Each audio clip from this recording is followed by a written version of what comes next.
Un streamer célèbre de League of Legends qui appelle à voter pour faire barrage à l'extrême droite a infiniment plus de puissance que moi pour lutter contre l'extrême droite. On a vu sur les réseaux sociaux des créateurs de contenu pas du tout politiques, en tout cas au premier abord, s'exprimer et prendre position notamment face au Rassemblement national.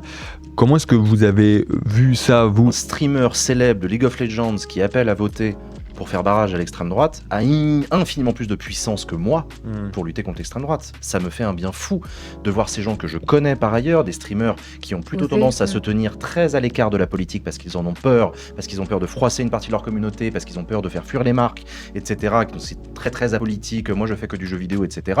Quel courage aussi à leur échelle ils ont que de dire, il y a un moment les gars, on va arrêter les conneries 5 minutes et regarder la réalité du pays et se dire que là il faut faire quelque chose. Et je pense qu'il faut investir l'influence là-dessus et pas avoir ce mépris de classe de non mais de toute façon vous êtes des influenceurs donc vous dites que des conneries.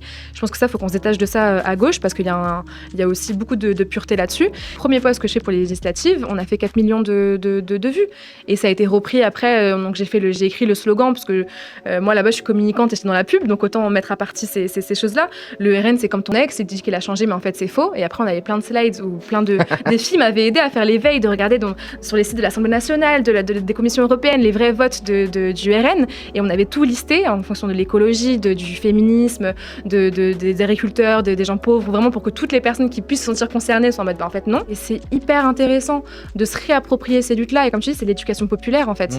Et comme ça, on a pu vraiment faire beaucoup de choses en s'alliant entre créateurs de contenu.